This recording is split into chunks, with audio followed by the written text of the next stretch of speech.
Leave that chair there, just in case. Okay, sure. There you go.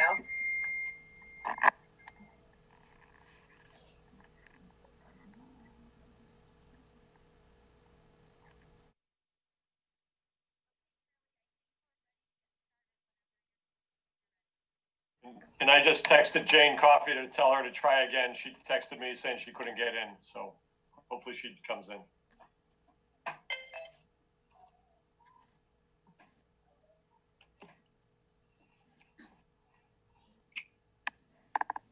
Oh, I see her as an attendee. Hey, Mike, could you make me the host?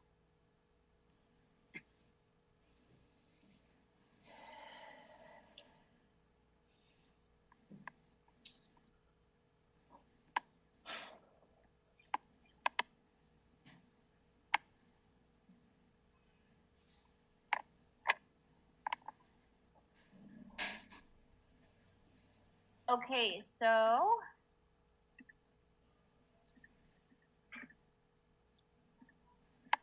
Sorry for the delay, folks. My internet connection at my house is acting up like crazy, so that's kind of why we have this delay this evening. So please bear with me while I kind of work through this.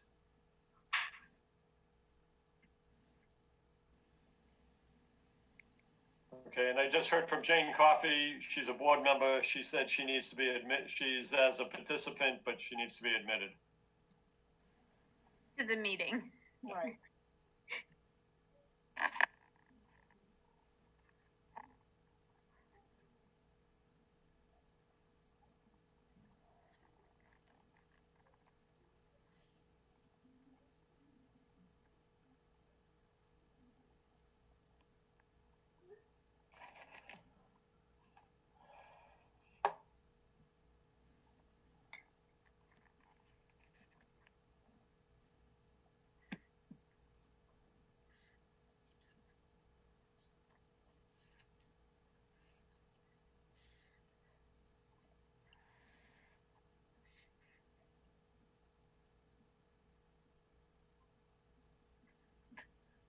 Are you muted? Don't see Jane Coffey just yet. So Jane said she can see us, but she's listed as a participant. So I want to get going. We've got 41 people waiting by. Yeah, I just need Mike to make me host when he has a chance. Okay.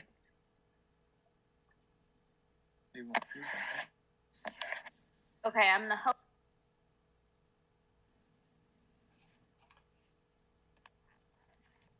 Okay, Ashley, you ready to go? Yep, so we should have Jane with us now and Amy Klessel from Town Council. Hi, Jane. Sorry about that. Thanks for your... That's okay. I gotta get over here. I don't want the window to show. Okay. And we also have Judy Barrett with us. Hi, Judy. Good evening. Hi, how are you? Okay, I want to get this meeting going. Good evening. This is Monday, October 5th. It's after 7 p.m. This is the Walpole Zoning Board of Appeals. Tonight we have two hearings for us, and the first one is case number 0320 55 SS LLC. This is for property located at 5153 55 Summer Street. It's a comprehensive permit pursuant to Mass General Laws 40B.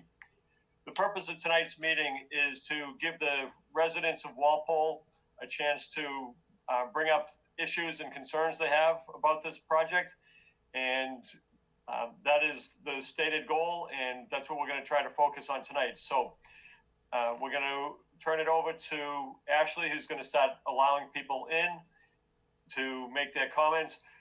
For residents in town or anybody making comments, please keep them clear and concise. The best thing to do is submit something in writing, but this is a public hearing, so we'll take anything that's submitted in the public forum. So with that, Ashley, if you want to open it up and we can start taking comments from residents. Okay, great. So for the folks listening, if you could find the button that says raise hand and raise your hand to indicate that you would like to give a public comment. So this is related to the Summer Street application. Doopy Street will be after this. You can also enter your name into the chat. if you would like to give a comment. So I will go ahead and call folks as they raise their hands.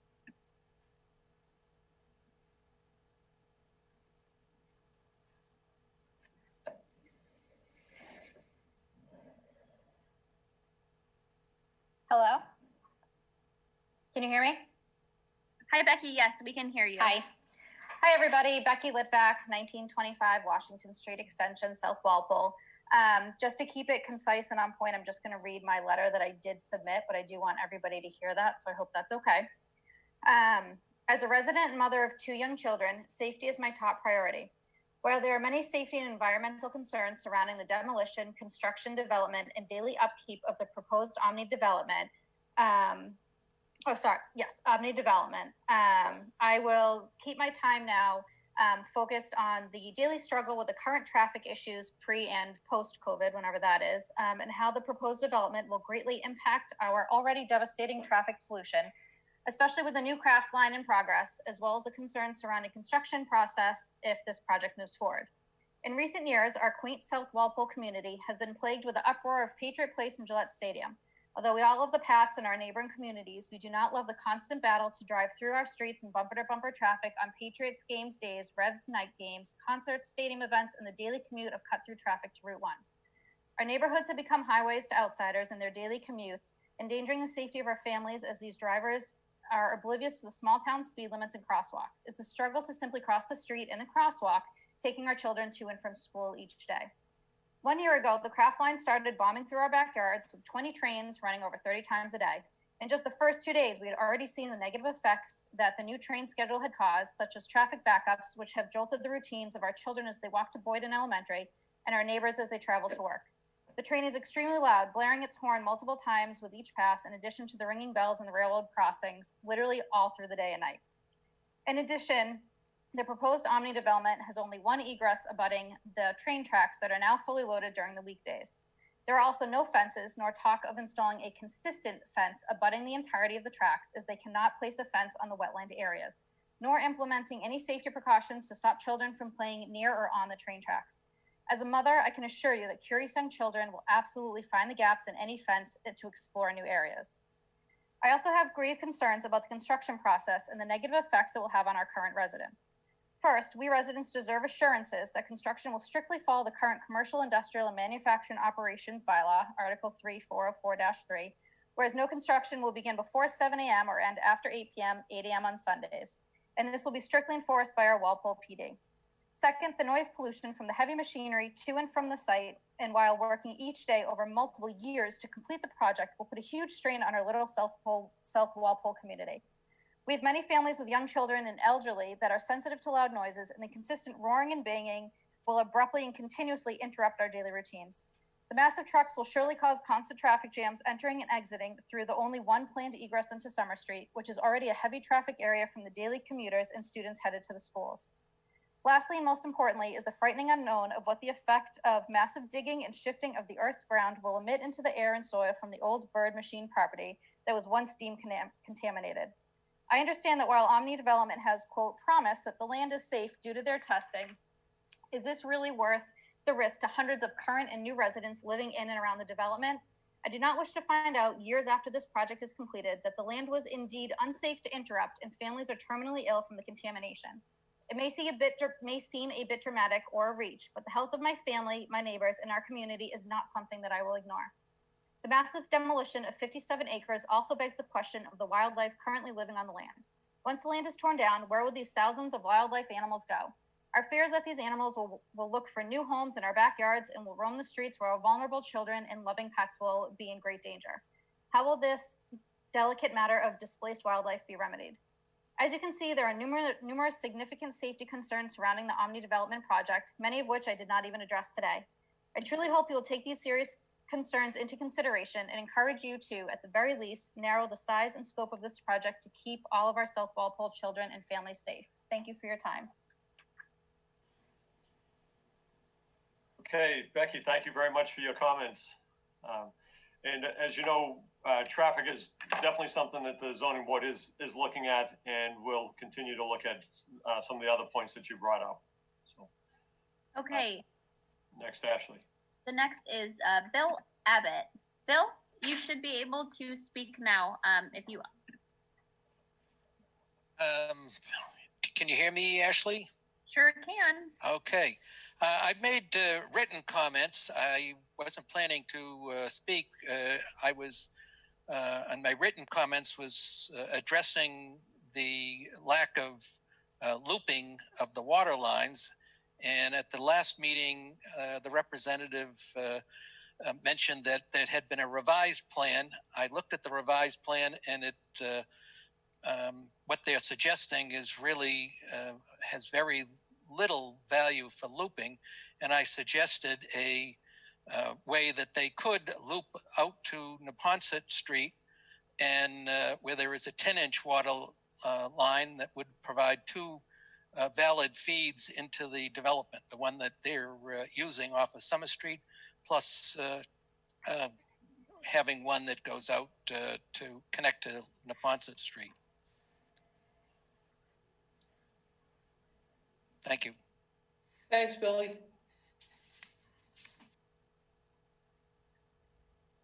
Okay, so that was Bill. There are about 30 other people as attendees, but I don't see any raised. Oh, here they come. Sorry. Okay, so up next is Erica Burdon. Erica, you should be able to unmute yourself and speak now. Okay, hi Ashley, thank you. So I've written a few letters to ZBA. I've written to Conservation Commission. I wrote to Mass Housing months back. So I'm not going to go over all of my comments. I believe that everybody has my comments. Again, my name is Erica Burden. I live at 1915 Washington Street. I'm in a butter as well. I live right near Becky, and I agree with all of her comments, but my biggest concern, and I mentioned this at the last meeting, but I want others to hear it, was that David Hale made a comment that, you know, why are we so concerned with this development when we're only going to be seeing 17 units from the street? That's such a ridiculous comment, and it's very frustrating because a whole group of us, I mean, there might not be many tonight at the meeting, but there's a whole group of us that are struggling with this development. It's going to cause a number of safety issues with the residents that live here and with the residents that are going to be living at the complex. There's one entrance and exit, and it abuts a train track. It's not ideal. We're very far from the fire station. If anything happens, that's been a concern. But it's frustrating because we've had so many meetings. We've met with Ashley a number of times, and he says that he has all these revised plans, but what are these plans if he doesn't even know what our concerns are? If he thinks that we're only concerned with appearances, I can't imagine that he has addressed or cares about any one of our concerns, and there are so many.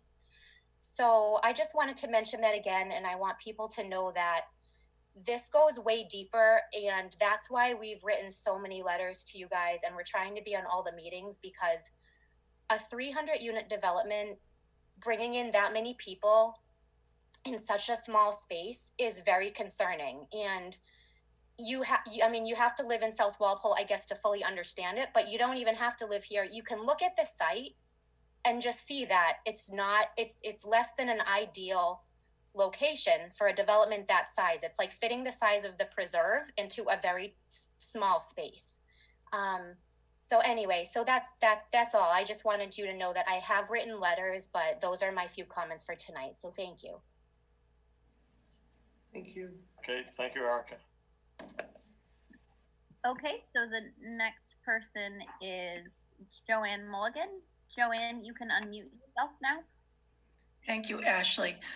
Thank you, everyone on the ZBA and Ashley. And I agree with everyone's comments that have already been made. I'm trying to almost just get some questions formulated in my head. I have too many, I think, but I agree totally with the size of the project and the location of the project. I'm very concerned about that one entrance. I'm very concerned about the safety issues. I know they've changed the sizes of the buildings. I'm not even sure at this point if there are 2 that are 4 or 5 stories or if there's 4 or what, but it just really seems like the roads that are going to be in the complex and the size of the complex, it really makes me nervous for safety reasons, never mind the fact that it's right at the train tracks. And to echo what Erica was saying, it's just in such a really tough area that right now, when you're coming not from Boyden School, but when you're coming, I live further out almost on the Norfolk line. When you're coming, you come down a hill. And I had taken pictures before and I've written letters. And when the train's there gets to be a lot of traffic, you're coming down that hill. And it's really scary. It comes right upon you very quickly. And I think it's extremely dangerous.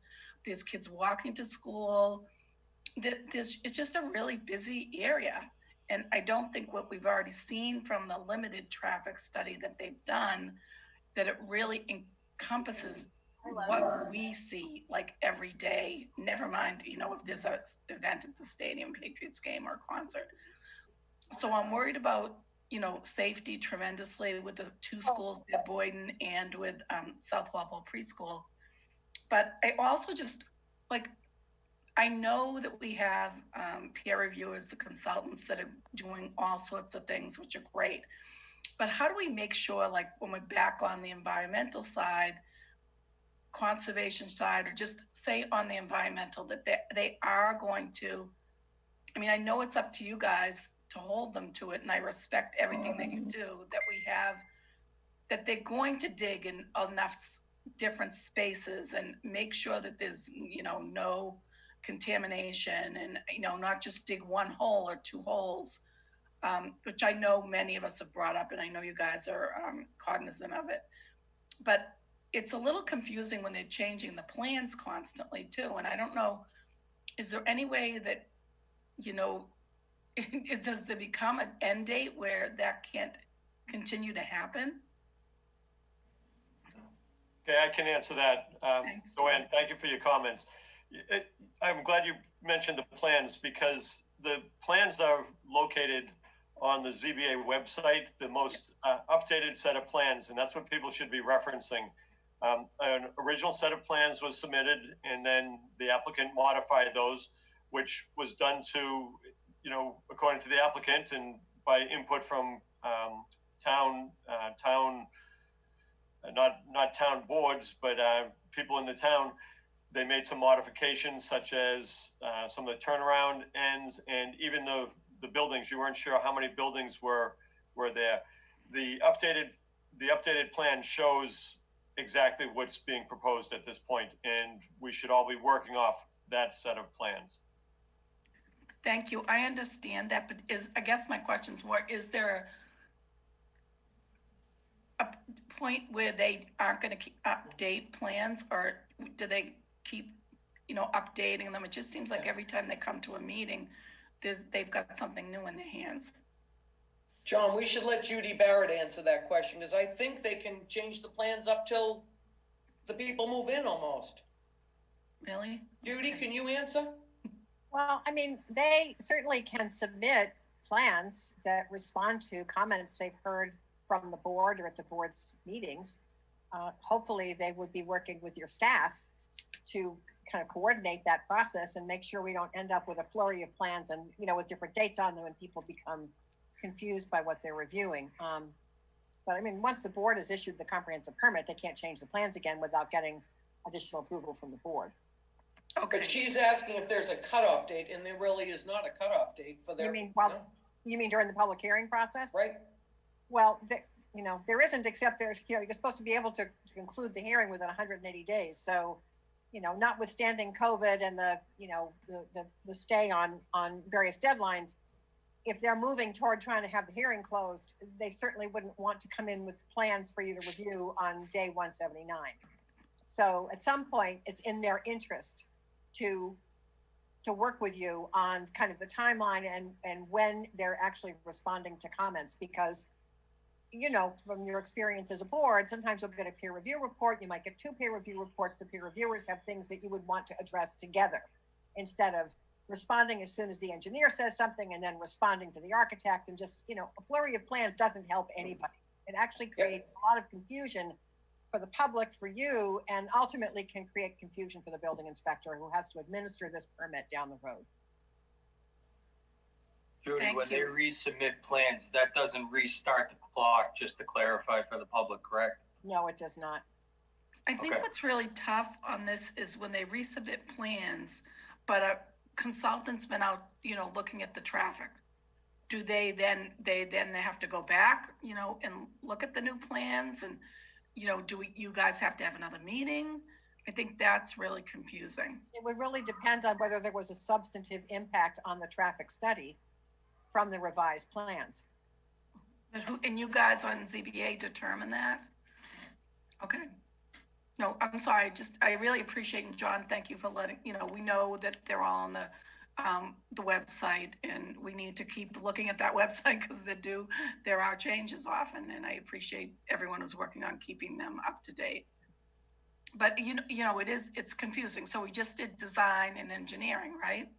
So if they submit some new plans, are we gonna talk about design and engineering? We're gonna talk about it if there's something substantial that's changed. Exactly. Okay. It's a big development, folks. Big development. Okay, thanks, Joanne. Thanks. Thank the you. The next person is Pete and Mary Ann. Pete and Mary Ann, you should be able to unmute yourself now. All right, thank you, Ashley. Can you all hear me? Yes. Yes. All right, my name is Peter Drogan. I'm a RTM in Precinct 5, live at 7 Wildwood Lane, and want to thank the board for setting this up tonight and hearing our comments. I'm not going to reiterate the excellent points made by everybody previously tonight, but there's no doubt that this project and the scope that is this massive is going to have incredible impact on a variety of things. Obviously the traffic, water, schools, safety concerns, and there's many second and third order consequences that the town is going to have to attempt to manage as a result of this. And I think a project like this and this scope that has so many negatives to it, this is not a simple decision to be made, and I know that's why you're deliberating on it, but it's hard to believe that there's good reason to do this, particularly at this massive level that's being proposed. So thank you very much for hearing our comments tonight. Really appreciate the work that the board is doing. Thank you. Thanks. Okay. The next person is Becky Litvak. Sorry if I definitely did not say that correctly. Becky, can you unmute yourself? Yes, thank you. Sorry, again, I just had a quick question. So first of all, thank you guys literally for everything that you're doing. I don't understand what it is, the process at all. So when do you have to make your final decision if yes or no, this goes forward? Because I know there's just groups and groups of us that are just constantly anxious and stressed out and trying to figure out all these different avenues, who we can email, what we can do to be active, to make our voices heard and to help the decision making in our favor. So I guess my question is, because I keep hearing this is going to happen and then they submit new plans and then we have more hearings. When is the end? Like, when do you make your decision whether they move forward or not? Okay. Under normal circumstances, the board has 180 days from the time the hearing's opened. With COVID, things are pushed back. But I'm going to let Amy Questle, would you be mind answering the timeline that we're looking at? Sure. So you are correct, Mr. Chairman. Normally we have 180 days from when the hearing is opened. We have to close it, and then we have 40 days to issue a decision. There is back on April 3rd, the legislature enacted Chapter 53 of the Acts of 2020, which is called the Municipal Relief Act. And Section 17 of that act provides for certain relief to zoning boards and other land use boards when it comes to permitting. And so there is no constructive approval until 45 days after the state of emergency is lifted. So under normal circumstances, if the Zoning Board of Appeals does not close the hearing within 180 days and the applicant does not consent to a continuance, there is constructive approval. If the zoning board does not issue their decision within 40 days and there is not written, assent to a continuance, then again, it's constructive approval. We're not dealing with constructive approval at this time, simply because the state of emergency is still in effect. However, once that state of emergency is lifted, we have 45 days to wrap up all of our business. And the Zoning Board of Appeals, which is made up of volunteers, has more than just this one project in front of them. So when the state of emergency ends and, they only have 45 days to wrap everything up. So I know that this board is working to, unclog some of that backlog. And so in this situation, we have an applicant that, as many people have commented on, they've been revising plans and revising plans. So I think that the board has set out a very good schedule as to what the review will be. And hopefully the changes will become less frequent, but more substantive. And so the board can then make their comments to the applicant after hearing comments from the public, after hearing comments from the peer reviewers. The board then makes their comments to the applicant. The applicant will then revise the plans, and then we look at those revisions. I like to think of it as an upside down triangle, or pyramid. So we start with a ton of stuff and we just keep going down and down and down. Whether that happens or not, I can't guarantee. But that is where we're at. So I advise this board to continue to plug along and just keep knocking off as many issues as we can, because again, I don't know, none of us know when the state of emergency is going to be lifted. And once it's lifted, we are all in a very tight timeline. Okay, thank you. And thank you all so much for everything that you do. We really appreciate you guys. Okay, the next person is Krissa Casellas. Krissa, you should be able to unmute yourself. Hi, can you hear me? Yes. Okay, great. First of all, I just want to thank the board so much. I know this is such a tough project and there's been so many layers. It's been, over a year in the works that we were at Boyden listening to Mr. Hale speak about this project in the first place. It was very overwhelming at that point for me as a mom of 3 kids here in Walpole, one in high school who will be driving soon, unfortunately, and will probably have to go down right in front of that project. So that definitely scares me with the amount of vehicles and construction space that could possibly be going on. That intersection is dangerous enough as it is. And I just feel like this layer is another component of the project to make it even more so dangerous. The train going through is, it's troublesome. It has been, but it's certainly not something, that's more difficult in that area with traffic. However, when I think about the train, I think about more so quality of life and the people living within that project.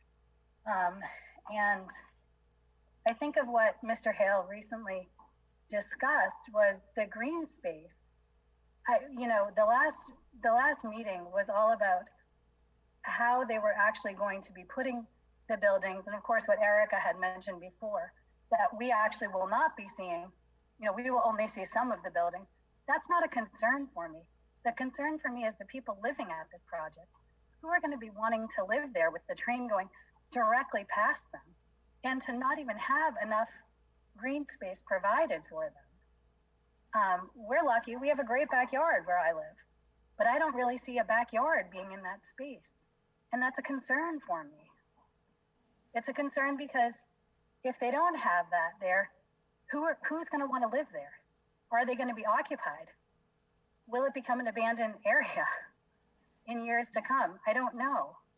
you know, we seem to be a desirable area in Walpole and train accessible into Boston. Not so much the craft line that goes through that area. So that's kind of a little troublesome, more so in the center of Walpole. And there's already so many apartment buildings within that area too that are not even at capacity. They're not even merely at capacity.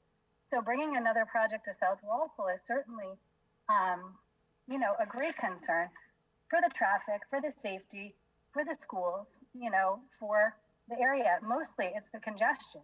When I drive every single day, probably 6 times a day, 7 times a day, down and back from Boyden, from Bird, from the high school, back again up to Winter Street, that is a very dangerous intersection. And right where they're proposing that one road in and out, you know, I don't think a traffic study was done within that one area. I know it was done at the cross intersection, the 4-way intersection, but it certainly wasn't done right where that bend in the road is. There's been many times where that train has been stopped, cars have been piled up, 5, 6, 7 cars. You go around that corner, you don't even see them, and you're literally having to slam your brakes on. So that's just a big concern of mine. But I thank the board. I know you guys have been through so much on this project, but we appreciate you listening to us, the residents that live within the area. Thank you. So we have 2 other hands raised. The next person is Rosemary. Rosemary, you should be able to unmute yourself now. Ashley? Yes. Hi. Okay. Thank you guys so much for everything that you're doing on this. I know it's just been so much. And sometimes you guys might feel like your hands are tied. So I just wanted to thank you for everything that you're doing. Again, I am on Eldor. I teach at South Walpole Preschool. I have 2 at Bird and 1 at Boyden. So that intersection there, the South Walpole Common is, I feel like just me driving to work every day, I'm taking my life into my own hands. Like, I could never let our kids walk to school. It's that intersection there is crazy. So I know that you had asked to do another traffic study for that because they didn't seem to think that that area was a big deal. So I just hope that we can look at that. But my major thing, and I feel like when we met at Boyden, I did go up and speak to Mr. Hale. My mom passed away of cancer when I was 2.5. I've been writing Erin Brockovich for years because of the people that in our community of South Walpole that have been diagnosed with same sorts of rare cancers, that, you know, there's only 2,500 cases in the whole United States, but there's 2 kids at Boyden with the same. I watched one of my first friends in town, a mom under 40, lose her battle to breast cancer. So the environmental piece to me is like the biggest thing. I want to make sure that we're not being lied to. We're not saying, you know, yes, we did the testing. And from everything I've seen of Mr. Hale, he's I'm not going to talk badly of him, but it wouldn't surprise me. He could have dug dirt in his backyard and put it in those jars for us to test and say that, you know, it passed approval. Our aquifer, our drinking water, is right next to it. If, you know, that Bird factory there was contaminated, that land, and we're going in and we're disrupting it, and where is it going? I just really hope that we know that the testing that they're giving us is correct. You know, somebody spoke before that they want to make sure that years down the line, this doesn't affect not just the people in South Walpole, everybody. I mean, that's our drinking water right there. So I just beg of you that you make sure that that's all safe. You know, the traffic, all that stuff. Yeah, those are concerns, but this environmental piece is really shakes me to the core. And I just wanted to let you know that. I know that, you know, you have all of our best interests at heart, but I don't think Mr. Hale or Omni really does. So I just wanted to thank you for being on our side and helping us with all of this. And good luck. I mean, they're not making it easy. So thank you so much. Thanks. Hey, thank you, Rosemary. Okay, the next person is Bill Abbott. I'm sorry, Bill Hamilton. Bill? Hi, Ash. Hi, you should be able to speak now. Okay, in my opinion, the ZBA must obtain the professional input needed to prevent the environmental harm proposed by Omni Development, which sits in Area 3, our water supply, which is aquifer 40 feet or less in depth and hydrologically connected to our public water supply, well fields, threatening the health and welfare of the residents and employees of the town of Walpole.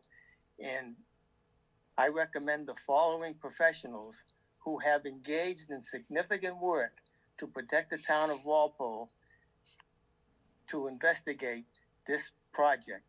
The first person is Dr. John P. Jemsek, hydrologist, geophysicist, whose testimony that I witnessed has prevented sludge from coming to Walpole back then until now.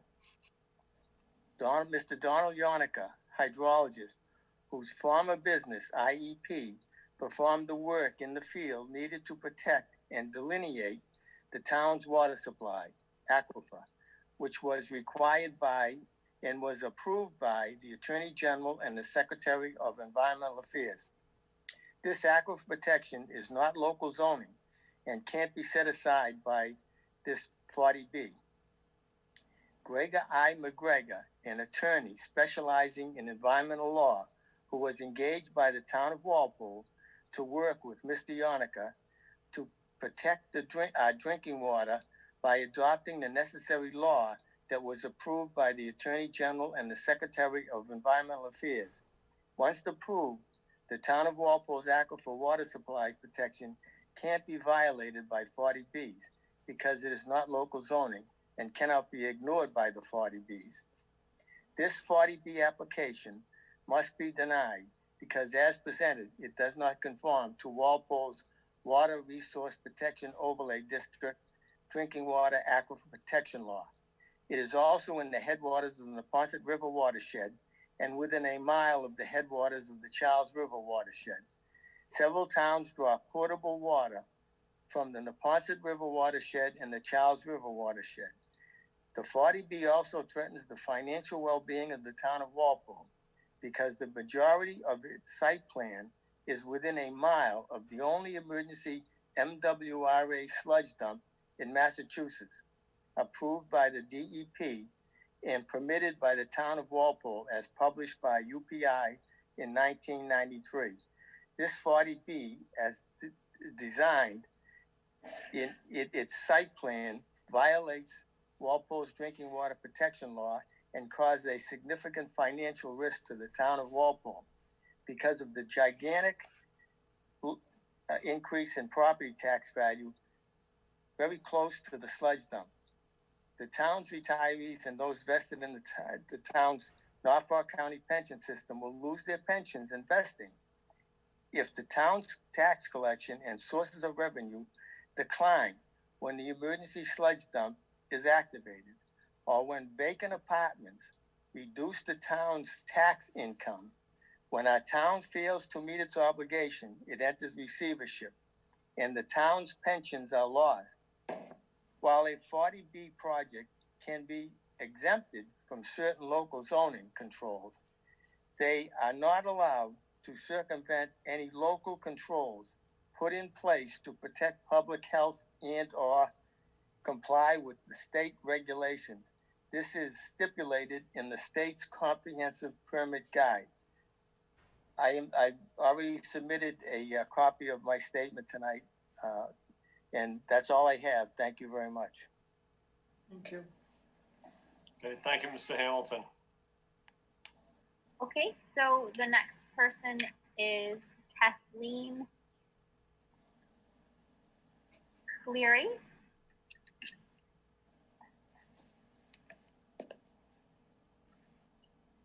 Kathleen?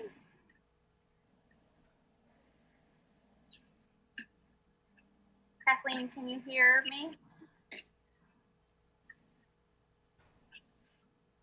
All right, I'll go on to the next person. So Maura Clow.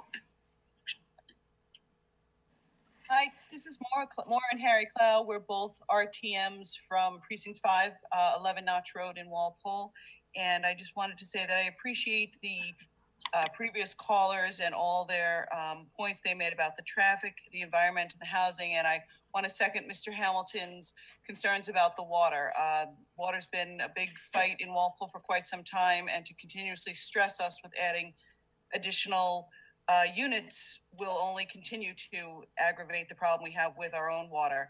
And I also don't believe anyone expressed a concern about the stress this will take on Boyden School, which is already, I believe, at capacity, and with currently the coronavirus making it even harder to do remote learning, to add many additional children in that would only continue to stress our educational system. So I want to again thank the board for everything they're doing. These are not points that you haven't heard 4,000 times before, but to just keep hammering away and let us know what you need from us in order to help you make an educated decision. Thank you. Okay, so we have one more hand raised, and it's Krista Casellas. Hi, I know I spoke before and I appreciate you hearing me again, but I just wanted to let you know too, I've been doing some research just on Omni Properties alone and some of their other properties that they have invested in. They have not, I know sometimes a real estate agency will take it over after, but they are not at capacity at this point. So this is, another huge concern is that it went from a proposed project of 300. He tried to increase it to about 400 units. It has now gone down to 240 apartment units and 60 single family homes. But each of the developments that Omni has worked on at this time they are not at any point at maximum. They have not maximized their capacity. So I don't know why. It's just some research that I've been doing sort of on the side, just to see what investments Omni has done. I don't know, if they're just maybe not finding the right piece of property to build on. I do know of the one that was in Tewksbury, and that was a concern too. My sister lives there, and it's a much smaller, apartment complex, but some of the other ones that they've invested in, I don't necessarily know that, it is in the right place in our town. So I just want to make note of that. Thank you so much. Okay, thank you, Krista. Ashley, are there anybody else that wants to speak? I'm gonna try Cleary again, and then there are some folks who are raising their hand for a second time, so I wasn't sure if you wanted to take public comments a second time or how you wanted to proceed with that. It is a public hearing, so we will take a few more second comments, as long as there's some new information. I just don't want to hear that I agree with my neighbor. I think we got it. At this point, what I've taken notes on is the concerns raised by residents are traffic issues, stadium events, environmental concerns, water looping, green space, and the railway safety. So I think those are the concerns that people raised this evening. We have letters from people with more specifics, but we also have another hearing after this for Dupey Street. So I want to be fair to those residents that are possibly waiting their turn also. So Ashley, we will take whoever else wants to speak on Summer Street for South Walpole, that's fine. Okay, great. So I will try and follow up with Kathleen Cleary after this hearing and see if she wants to provide you a letter.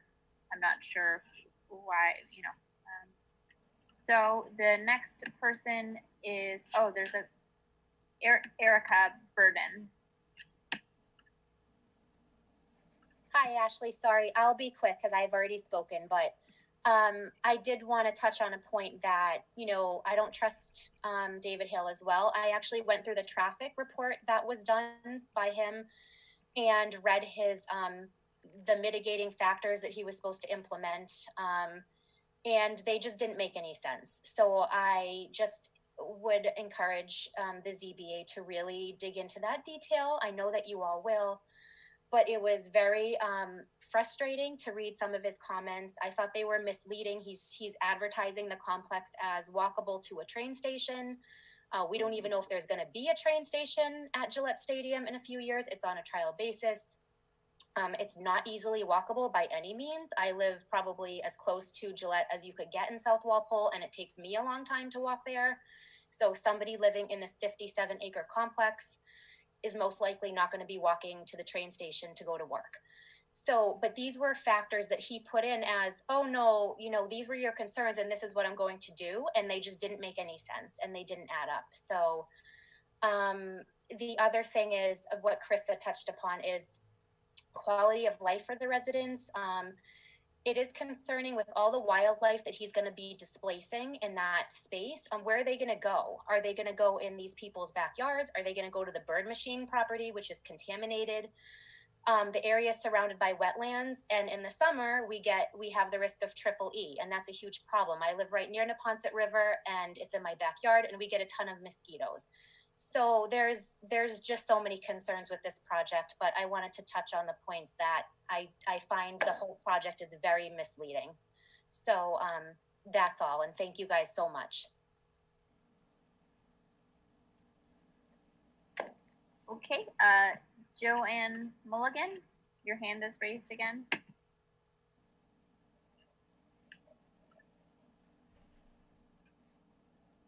Joanne, you should be able to unmute yourself.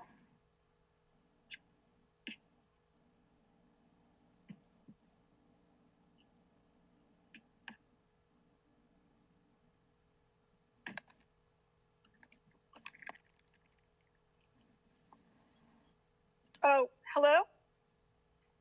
Hi, Joanne. No, can you hear me? Yes. Oh, okay. You know what? This is Julie Laurie. I live in Walpole on South Street. I was having a hard time getting into the meeting, so Joanne sent me the link directly. I hope that's not a problem. So I had my hand raised, and when you kept calling Joanne, I didn't realize you were calling me, so I apologize for that. No worries at all. Thanks, Joy. So just to clarify, this is Julie Laurie. I am an RTM for Precinct 5, but I'm speaking on behalf of myself as a resident of Walpole. You know, you just went over all of the concerns that I have, so I'm not going to reiterate them. All the citizens have done a fine job with bringing them up, such as the impact on environmental and natural resources, just our local school, traffic, safety issues. I think there's major safety issues with this development, but also, you know, one issue that may have come up, but I might not have heard, it's just the impact on just the character of the area. When we're looking at this, all of these concerns that have been raised by the citizens, you know, seem to definitely outweigh the town's need for housing under 40B at this point in time. And I think we all know that the legislative intent of the 40B statute is to permit housing, but without any undue intrusion on the local prerogatives.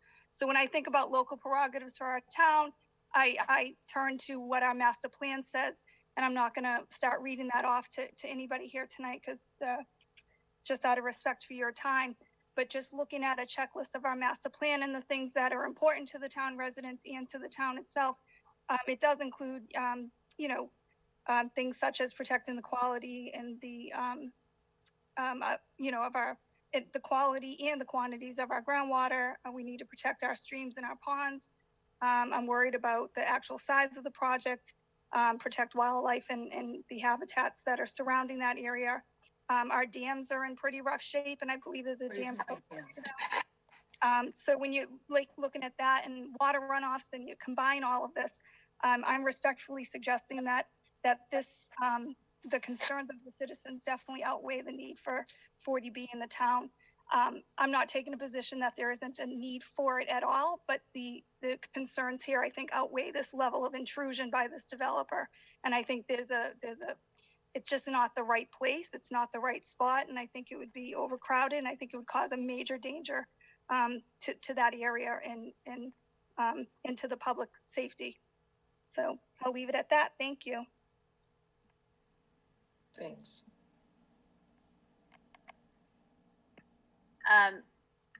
Let's see. So I think there's one other person that would like to speak again. Bill Hamilton, Yes, Ashley. go ahead and provide your public comment when you're ready. Well, thank you. When talking about the trains, I attended the Foxborough meeting where they discovered that they had 6 layover tracks at Foxborough Stadium. And that's for 6 trains. One from Framingham, one from Boston, and another one from Providence. So we would be getting much more train traffic than we were expected. So I just wanted to let everybody know that when they talk about the train traffic, they need to look at the expanded facilities at the stadium, because they want to have a lot more trains coming in. Thank you.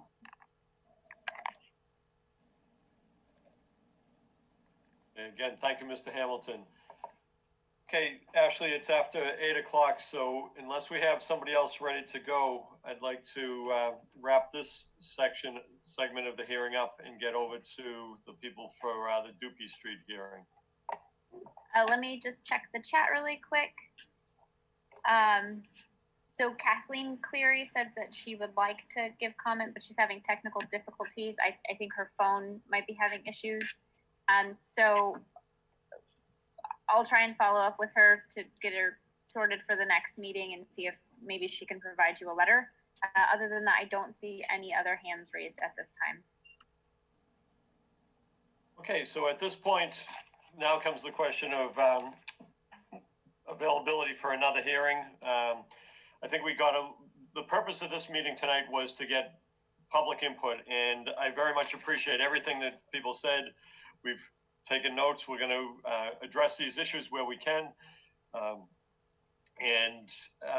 So moving forward, what I'd like to do is have a hearing next time, and it's going to focus on traffic.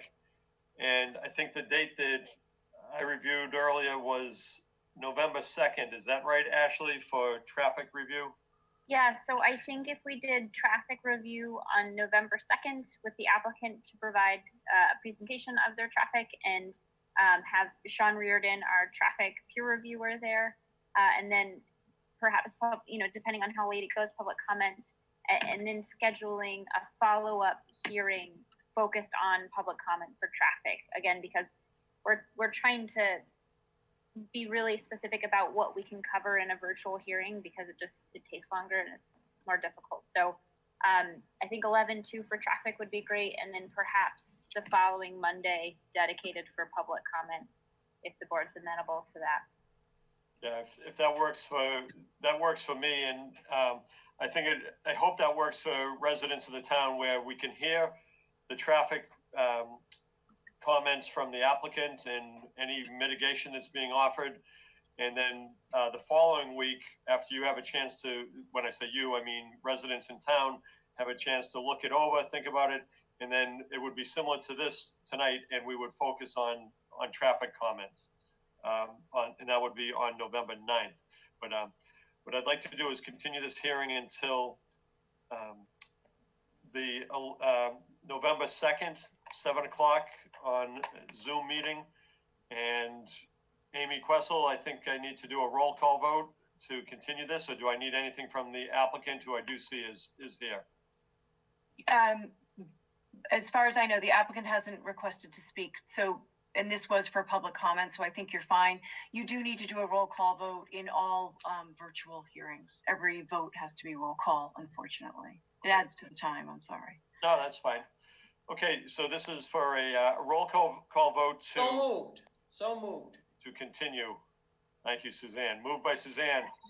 Second by Jane. Second by Jane. Thank you, Jane. Okay, all those in favor of continuing this hearing until November 2nd, Murphy. Aye. Bob Fitzgerald. Aye. Jane Coffey. Aye. Drew Delaney. Aye. Dave Anderson. Aye. And I'm John Lee. Aye. Okay, so for South Walpole, This is the Summer Street application. This is continued until November 2nd, 7 o'clock p.m., a Zoom call. Now we're going to go over to, thank you everybody that was here for that part of the hearing. And if you've been waiting for Dupuy Street, we're going to start that now. Okay, the second hearing for this evening is case number 0520 Wall Street Development Corporation, Dupuy Street.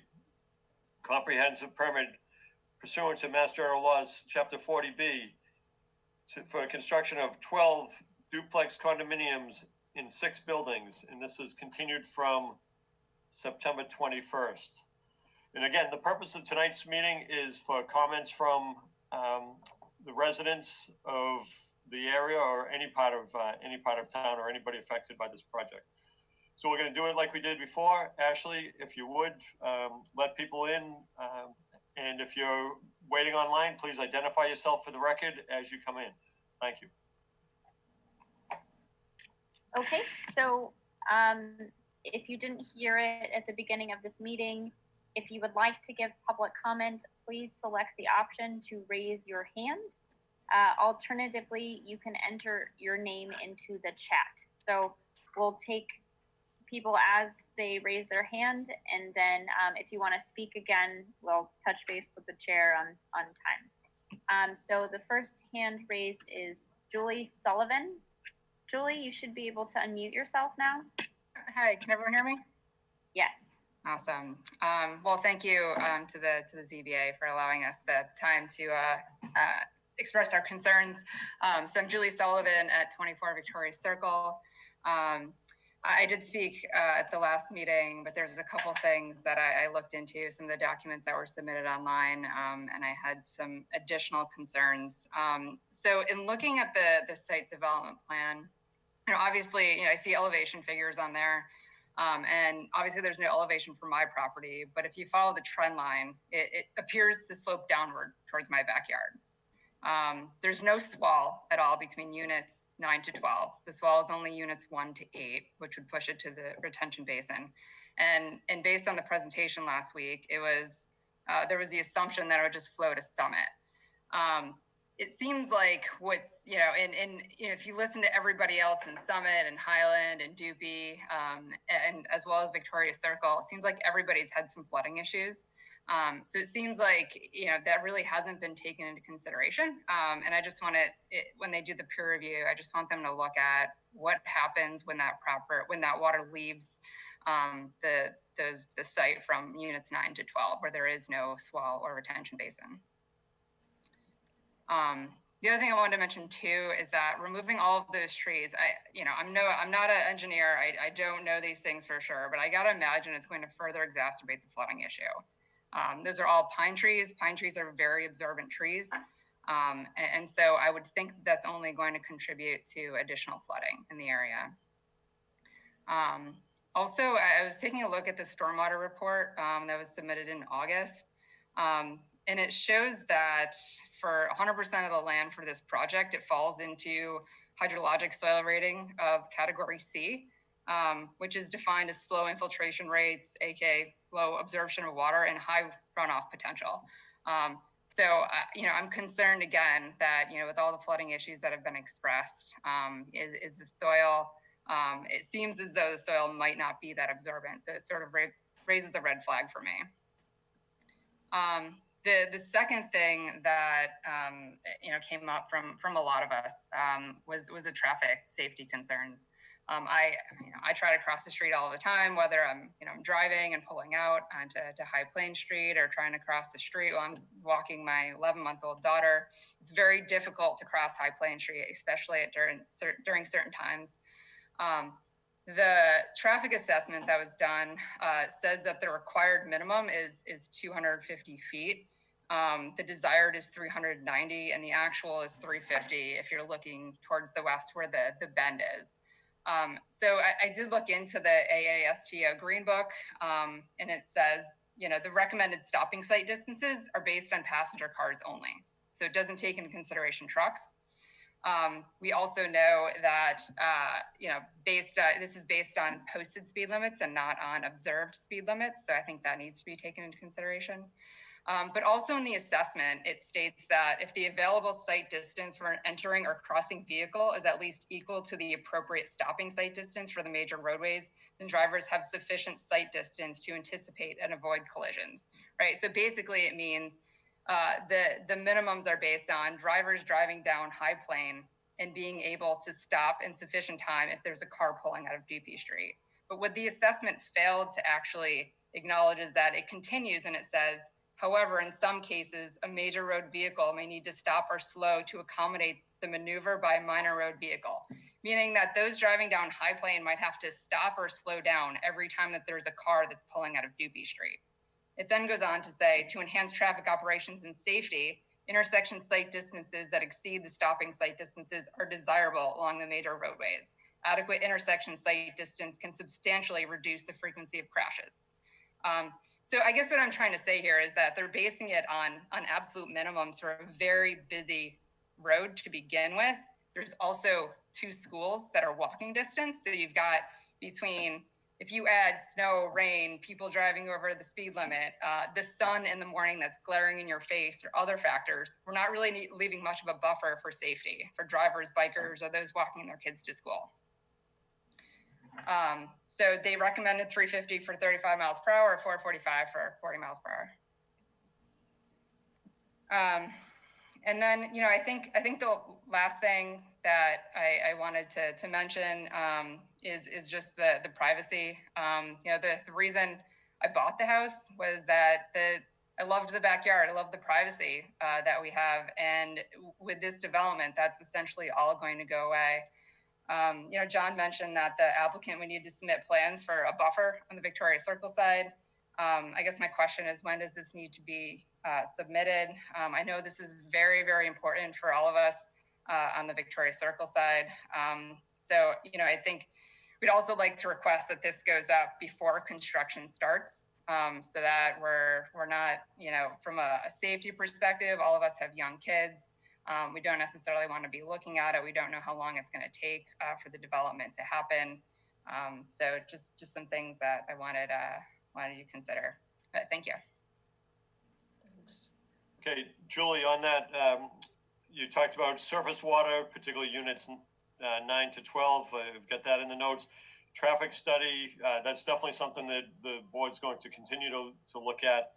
And as far as the buffer, meaning, you know, planting of trees, one of the things, it can go either 2 ways. The applicant can submit a plan, you know, the final design plan to the board, which would show what's being proposed for the plantings to provide a buffer, which really protects both the residents that are there now and also the residents that in the future might be living at this proposed development.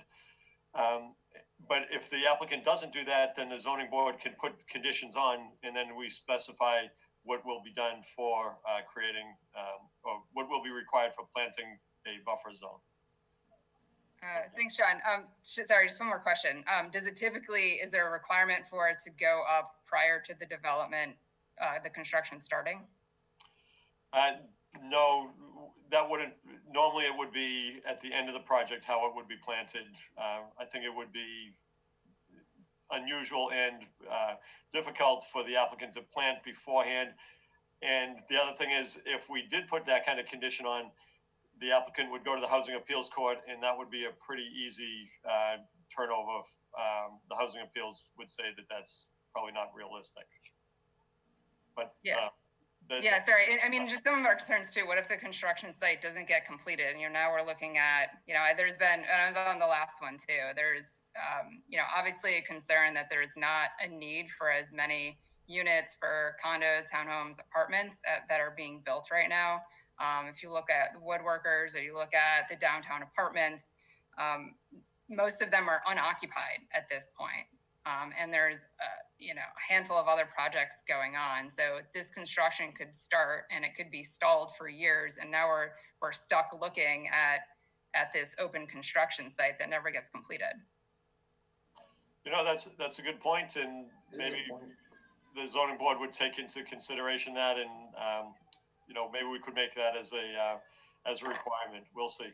Okay, thank you. Okay, so The next hand raised is Tyler. Tyler, you should be able to unmute yourself now. Hey, Ashley, can you hear me? Yes, we can hear you. Perfect. So I live on 20 Victoria Circle, so right here at the back as well. Definitely want to reiterate Julie's comments there, but to add to some here, the parking definitely concerns me a lot, given the the one garage space, the one driveway space. If it's, I'm sure you can hear my baby in the background. If it's a family living there, they're going to have more than one car. And then, they have to do that dance in the morning, the afternoon. So inevitably someone is going to park on the street. It's already a very narrow street that they're proposing here. This is a safety concern that impacts, the fire department coming in and out, the garbage coming in and out. The big one to me is visitor parking, right? If someone's already parking in the garage and on the street and there's no visitor parking there, where are they going to park? Inevitably on High Plain Street, which then impacts traffic and people going there. I think I've seen some public comments there that have shown, there are accidents on that street. There's not a lot of visibility, so you're just adding to that. And then if they do park on neighboring streets, what's going to be done to prevent them from walking through my property? And, nothing really can be done to hey, don't walk through his property. So having visitor parking on site would be, I think, ideal there. I did also read public comments that trash and recycling is not part of the town. So, I don't see any area in the plans from last week that there was a designated area for that. Definitely want to reiterate the flooding. My house has had a sump pump and French drains added over the past decade or so to combat the flooding. Still, when I walk outside, we're in a drought right now, but when it's rainy, it's really rainy, it's really muddy. I lose my shoes out there because it's so wet. I worry this is just going to exacerbate that. To Julie's point, the barrier here, I do worry about, I wonder about that and what's going to be done. There's lights, again, that has to do with if people park there, does the barrier prevent them from doing that and kind of make them park on that street? Do any street lights put up on Doopy, will those just shine directly into my bedroom window, right? This is not a very large patch of land. So you have the 20-foot street, the 4-foot swale, the tree barrier, the deck, the house, the driveway. All of a sudden, everything's right on top of each other. And it's kind of right on top of my house as well. I think that's kind of it, but just all these things that we've talked about, the trash, recycling, the parking, they all kind of go together. And I'm not sure that the plan as currently developed adequately addresses everything. Thank you. Okay, thank you, Tyler. Okay, so the next hand raised is Janice Sellett. Janice, you should be able to unmute yourself now. Okay, how's that? We can hear you. Okay, good, thank you. I want to thank everyone for all their consideration. I hope that you were able to read the letter that I submitted this past week. I made it a lot shorter for you, but tried to keep it condensed because I really, truly am very upset about the number of families trying to be put into this small space. As other people have said, the town of Walpole does not need housing, but we're stuck with this situation, and I don't think we need to have 24 families down there. They'll all be coming down Doopy Street. There's only 3 homes. Even though I'm on High Plain, my only access and egress is Doopy Street. And the traffic is horrendous. They go at these, actually this posted speeds are 25 miles an hour going north and 35 miles an hour going south or vice versa. Anyway, people go by at least 50 miles or more an hour. And I did send a couple of pictures. I just happened to be at the window at the right time and saw someone backing up across the street at 254 High Plain, right near the driveway there, parked the car, got out and went across, I think, to 239 High Plain. Then back in July, this is even more important, there was the 4-car pileup right in front of 254 High Plain Street, partially their driveway, which is a circular drive, and one part of it is directly over to Doopy Street. It's a straight shot. And we had the police, the fire, the whole works. So it was, like I said, it was a big, and there are lots of accidents. And then the police pulling people over. They're usually, as I said in my letter, blocking Doopy Street. I don't know what it is. It's historical. They always pull them over right in front of my house. And then I don't know what happens. It just has been happening for so many decades that it's ridiculous. But what I'm also wanted to mention is when people talk about the water, Walpole has a very high water table. And I've lost a good portion of my land in terms of height because of the water coming down the street. And, so any kind of water rerouting, I think that an engineer is going to do, I don't think that's going to alleviate that. There's still going to be the water issue. The other thing is that everybody, I think, in the whole area has some pumps. I don't think there's anybody who doesn't have one in one form or another. But I'm also very, very concerned about the traffic that families are going to contribute onto Doopy Street. The average family, each adult or of driving age has a vehicle. There's no say as to what age people are going to be moving in, whether they're going to have one child, two children, whether they'll be what family members or who, but there's a potential for a huge amount of traffic. And I think with the number of units being planned right now is just ridiculous. Even what I say, when I would like to see no more than 3 duplexes for 6 families, that's still a lot of families to put on just a little over an acre of land. And then we have our snow removal issues, visitor issues, people having people over for celebrations and holidays of all sorts. Where is everyone going to fit?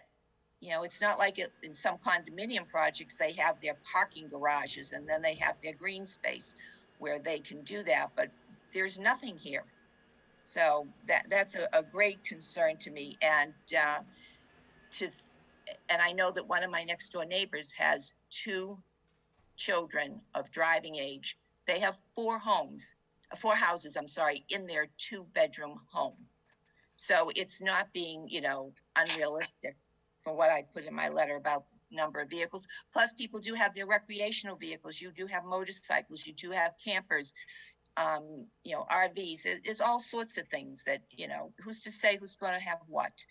And that really does create a lot. And then you've also have the fact that with the other condominiums just down the street, Pennington Crossing, we don't know what that traffic's going to do here. And even now that with COVID, every day the increased traffic starts around 2:30 in the afternoon because I'm working from home. And it's just amazing to me how backed up the traffic is starting then. And then on weekends, it's just horrific. So, I'd hate to think of it when we get out of COVID, and hopefully, we will see that day. But, it's just not right. And I'm very concerned also about with the construction, how it's going to impact the 2 homes directly on Doopy Street and myself, because we only have, as I said, the one egress and ingress. So I hope that you were able to read my letter and that at least I shortened it for you, but they're real concerns. And then like someone else said too, then you have the public schools and the children going to and fro. And then there's those wonderful handicap sidewalks that they've put in at the entrance to Doopy Street, where my lawnmower gets stuck in a ridge there. I've almost twisted my ankle a couple of times. You try to be careful. They just left a big ditch there with a piece of wood sticking up. So I don't know what's going on with that.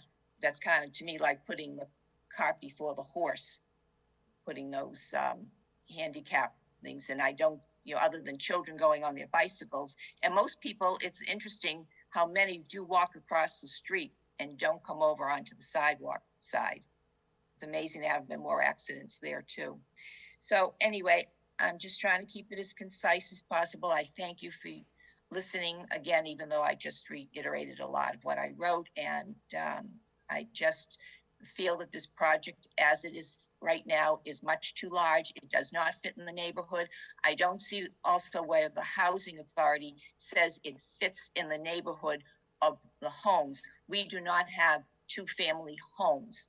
Down the corner of Washington Street, there's that little apartment building. But other than that, immediately, we don't have two-family homes. And I think the impact of trying to get in and out of the street with 24 families down there is just unconscionable. I think 6 families is too much, as I said. So I guess I'll leave it at that, and thank you. And I'm sorry. And the traffic study is really, really not real, because, you know, it's one thing to do a traffic study for a business and for a complex, but it's just not right what when they sit there and say, oh, 1 car every 5 minutes. That is laughable. So I just feel that whole thing was just such a waste and a farce. And Mr. Scully said, oh, well, I just have to look at a chart. Well, we're not just a chart. We are people living here, and we know the reality of what it's like. And I'm sure Mr. Petrosi wouldn't be happy if he was put in the situation himself. So, okay, I finally will stop. Thank you, people, for listening, and I appreciate the job you're doing. And as others have said, if there's anything that, you know, we can give you further assistance, just let us know. Thanks, Janice. Thank you. Thank you. So, Tim, you should be able to unmute yourself and speak now. Yep. Tim Semino, Summit Ave, lifelong resident of Walpole. First, I just want to say thanks, guys, because after what I listened to about the South Walpole stuff as well, I know this is a very thankless job that you guys are in right now. It seems like probably way more time than you would ever have expected in your life to put into something. Volunteer. I'm going to echo basically what everybody else said. Obviously, I said it before last time, water and power are huge issues over here. It's something we've dealt with. I'm on the peak of Summit Ave. My basement flooded this year. It flooded last year. So the people that are actually at the bottom of the hill, it's much, much worse. But I think probably my biggest concern about the entire thing is one of the callers brought up before is about the schools. We are in between 2 schools. You guys know what 27 is. It's a major road that when it's not COVID times is backed up for miles in every direction. And even though Mr. Petrosi left the call and wasn't listening for 10 minutes, I think, and I hope he understands that I have young kids. My kids are going to walk to school. They're going to walk to Bird Middle School. They're going to walk to Old Post Road School. You cannot see coming in and out of Dupie Street. No matter what anybody tells you, I've been here for over 40 years. You cannot see when you come out of that street. And I feel bad for the people who already live over there. And I have no idea how they're going to bring construction trucks down there, how they're going to get trucks in and out of there on 27, how they're going to actually even complete this project, how they're going to start the project, never mind all the other stuff that goes along with it. So I'm concerned about the safety of my kids walking, riding their bikes around there. And I think everybody else in these neighborhoods are as well. And I hope people take that into consideration, because it's already dangerous enough with the way things are right now.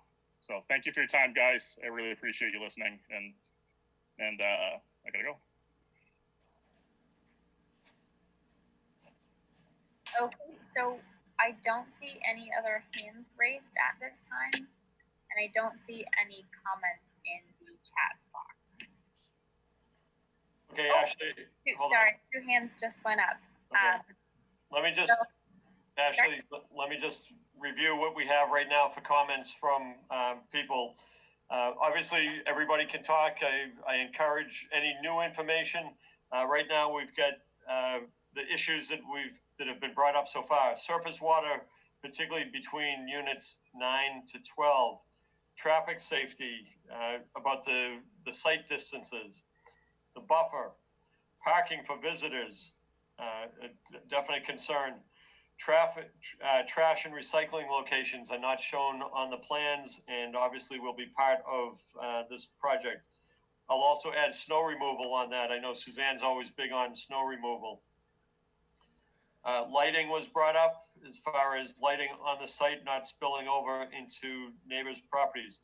Proximity to 2 schools, and then finally water and electrical service. I guess that's water supply and electrical supply in the area. So that's what people have already brought up tonight, and we'll continue. Okay, thank you. So James Doyle, you should be able to unmute yourself now. Hello. Yes, we can hear you. Hi, James Doyle at 12 Victoria Circle. I have a question on, I'm going to be right behind either a dry detention basin or a wet retention pond. Do you know what's going in there? No. All right. Well, hold on. I mean, the purpose of a retention basin or a detention pond is for surface water runoff from the project. That's where it will go, and then it will infiltrate into the ground at a slower rate as opposed to running off all at once. That's what's the idea behind it. And is it dry or is it wet?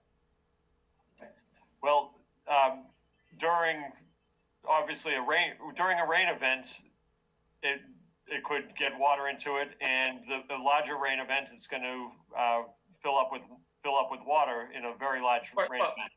Yeah, I realize that. I was wondering if it's a dry detention where it will drain, or if it's wet with a concrete bottom that's going to constantly hold water. I'm not going to comment on that because I'd have to look into it. The plans should have some detail on that, but. And then I was wondering who owns it, the development, and who maintains it. As of cleaning sludge, maybe a fence around it, maintaining the vegetation. I don't think we know that. So those are things that are set up with the applicant as far as a homeowners association. That's who would be responsible. The town of Walpole does not take possession of retention basins and things like that. Well, I don't know whether the town has a yearly maintenance plan where they come out and inspect it. You know, take away sludge.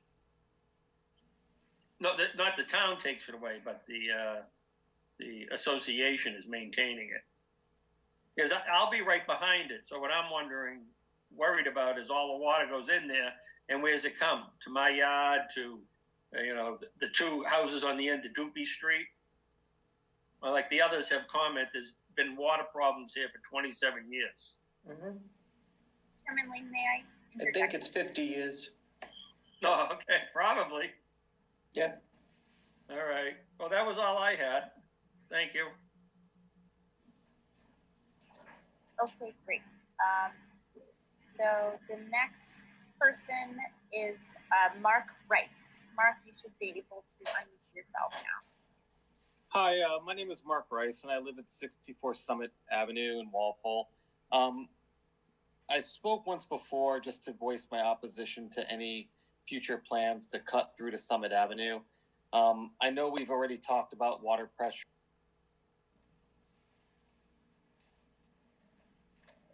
Sorry, Mark. I clicked the wrong button there. Oh, I'm sorry. No, I'm sorry. I also wanted to bring up that a little bit about the way that the project is set up. I mean, this is primarily like a single family home neighborhood, and it just doesn't seem like cramming a bunch of condos in a small space really makes the features flow with the rest of the neighborhood. I was kind of hoping that would be something that is considered. Obviously, I had concerns about the guest parking, the snow removal, the fact that there's a lot going on in that small space, the water pressure. But overall, I just wanted to voice opposition to any cut through to Summit Avenue. That's all. Okay, and Mark, as you know, the plan now does not show a cut through to Summit Avenue, and that's, I don't see anything changing on that. Your comment about the character of the neighborhood, that's my term. You talked about being single family homes, and then this. That is not something that the zoning board can consider as far as the character of the neighborhood. They view it as housing. I actually, Judy Barrett, do you want to comment on that? Am I correct? Or has that changed since the last cases I was involved with?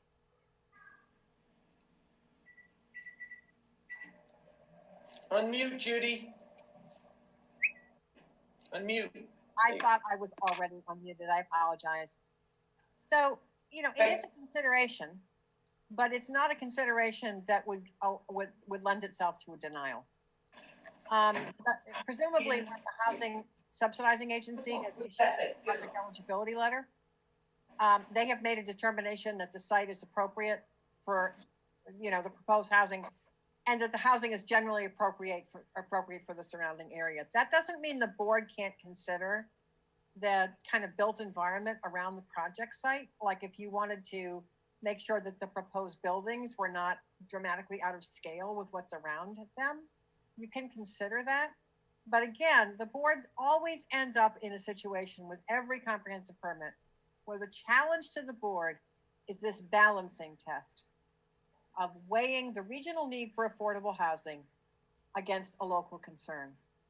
And things like public safety kind of rise up on the list, you know, of things that would give the board a greater ability to perhaps put conditions on a project that the applicant may not like.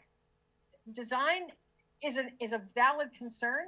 It's provided for in the statute, but I think you just want to be careful that you don't hang too much on that, because I think that balancing test would be hard for you to find. But no, and I agree with you, but at the same time, that isn't one concern. That's one of like 7 or 8 concerns. Oh, Second understood. of all, Yep. as far as the housing concern, I mean, we just sat through another meeting where they're talking about putting 400 units in Walpole. So I don't really think that we're in dire need of, you know, there's limited housing here. And then the last thing I was going to mention was that, I mean, if this was a project with, it was going to be 2 buildings with 2 units each, and it was adequately spaced, I think that, you know, would be like an easy sell to the neighborhood. But in this case, you know, it's 6 buildings that are really packed in there, and it really doesn't flow with the neighborhood. That's all I'm saying. I mean, it's not a matter of having, hey, if there was going to be a 2 condo units or something like that, and it was adequately spaced and it looked like it flowed with the rest of the neighborhood, that'd be one thing. But from what I can see on the plans, it doesn't appear that way. And I wasn't commenting on the plan. I was simply Sure. responding to the chairman's question. Sure. Okay, thanks, Mark. Next Thank you. is, oh, I'm not gonna say this name correctly. Siren Martin? Kieran? Kieran, sorry, No I'll problem. try better. No problem. Hello, team. This is Kieran Martin from 16 Victoria Circle. I also spoke at the last one as well. And but before I echo all of the comments and concerns I'd heard, but I won't echo them. But before I proceed, a kind of question I have is I work for a large multinational financial company, and I'm actively involved in ERGs, or employee resource groups, around like diversity and inclusion. And one of the things that really irked me the last meeting was the traffic experts' comment that, you know, like, it's safe to walk on the street because the chances of a car coming up and down the street at the same time you were walking is slim. And the question was, is there like set provisions and guidelines that we in the town provide for developments to allow for people with, you know, handicaps or disabilities in terms of accessibility?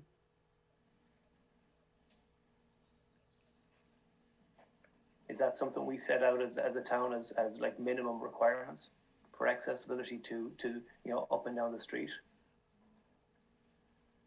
I'll try to answer that, and usually the town tries to abide by the Americans with Disabilities Act. And, you know, Judy, do you have anything to add to that, or? It's kind of outside my area of expertise. Yeah. Okay, and you know, it's a tough spot, but it is something I would like to, you know, have more formally addressed as we go through the next stages, our peer review, you know, in terms of accessibility for people with disabilities to this street, given that there are no sidewalks there right now.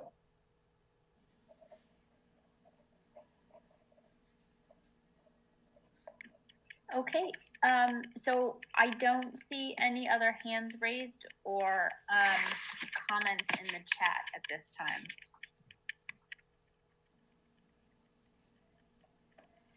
Okay. Ashley, if there's no neighbors that want to make any more comments, we have a list of concerns that were brought up. And I think at this point, the next thing to do is look at. Sorry, Chair Lee. Julie Sullivan is raising her hand again. Do we want to? Yeah, that's fine. Okay, Julie, you should be able to unmute yourself now. Hi everyone. Sorry, I know I had a lot to say earlier. There's just one point that I also wanted to make. You know, I don't know who the target market is for these houses, but what I do know is that Walpole really needs more families. You know, I think that there's a lot of development with condos and townhomes and maybe those for either empty nesters or for those that don't have kids. But that's not really what the town needs. And if you see the single family homes they're flying off the shelf at 50, 60K above list. And that's not true for condos. So I just want that to be taken into consideration, because if we're expecting that families are going to be moving into these houses, there's not very much green space for children to play. And I do think that should be considered, especially if you're looking at, there's a, and Kieran had mentioned this on the last call, you've got a deck and you've got a swale and you've got a tree buffer. There really is no place for them to play. Sorry, that's it.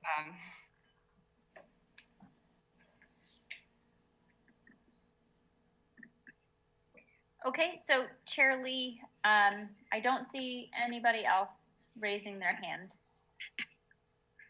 Okay. We've looked at some dates for continuing this until, and the date I was looking at was later this month, October 26th, and I think the plan would be to have a traffic review at that point. Ashley, what else did we have for that?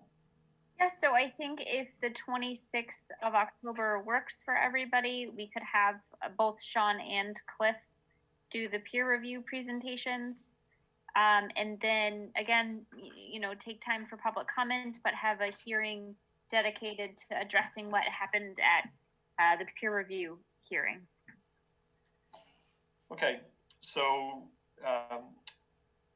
what we're looking to do is continue this until the 26th, and that will be for the peer review that's been hired by the zoning board for them to give comments, and the neighbors can hear the comments, and then there can be a back and forth with that. And I also see the applicant is still here, so that would also, we'd have a ability for some questions from the neighbors at that point after they hear the peer review. Yeah, and if I could just add, I expect to have the reports from the peer reviewers at least a week before the hearing, if not sooner. And those reports will be shared with the board, they'll be shared with the applicant, and they'll also be posted online. So I think if residents are able, it would be great if they could take a moment to kind of review those reports ahead of the meeting. So they'll be available to anyone who wants them. Okay, that's a good idea. Judy Barrett, any comments before we continue this hearing? None at this time, Mr. Chair. Thank you. Okay. Any board members have any comments? Nope, I'm good. Okay. Mr. Petrosi, do you have anything to say?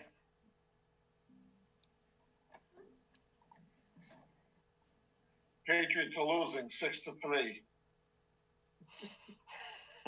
Always a bearer of interesting news, Mr. Petrosi. So, okay. Could I have a motion to continue the hearing until October 26th? So moved. Okay, moved by Jane. Second. Second by Drew Delaney. Okay, this will be a roll call vote for continuing until the 26th. It'll be starting at 7 o'clock. We won't have anything else besides this meeting at that time. And it'll be a Zoom meeting. So roll call vote. Suzanne Murphy, Murphy, aye. Bob Fitzgerald, Aye. Jane Coffey, Aye. Drew Delaney, Aye. Dave Anderson, Aye. and I'm John Lee, aye. So this will be continued out until the 26th, and we'll have the peer review comments. Okay, that concludes this part of the hearing, and I'm looking at the agenda.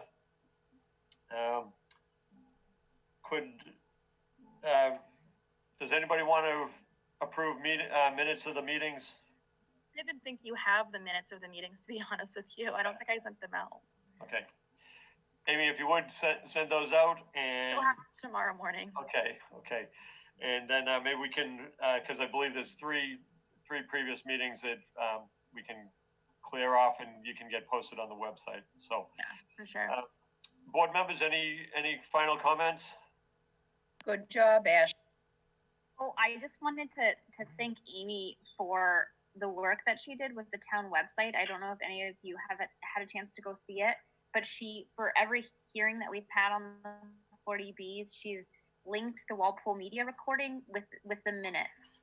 So you can, and she's provided a description of what happened at that hearing. So if you wanted to kind of go back and say, oh, what happened when, you can kind of see, oh, this was discussed and here's the link. So I'm super thankful, and she did an excellent job putting that together. So good job. Yeah. And one of the things that's going to be so important that the public has access to the information, but also easy access. They don't want to get frustrated looking for stuff. So I think right now the plans for these 40Bs are on the website. They're accessible, and that's going to be so important that everybody has the ability to see this information out there. So I think that's a step in the right direction. And, also we were able to set someone up tonight with an iPad so that they had access to the Zoom meeting where they otherwise didn't have the technology. So if anyone's watching on cable and you want to be able to give public comment, please reach out and we will work with you to get what you need. I just want to say to Ashley and John, this is working out really well, having a definitive agenda each time. I think it's great in terms of transparency, and clearly the people are really connected to you, Ashley, and feel like they're being heard. So given all the mishigosh around this COVID, I think we're on the right track, and thanks so much to you who set it up like this, John and Ashley and Amy. Okay. I second that too. Okay. That being said, could I have a motion to adjourn? So moved. Moved by Suzanne. Second. Second by Jane Coffey. Any further discussion on adjourning?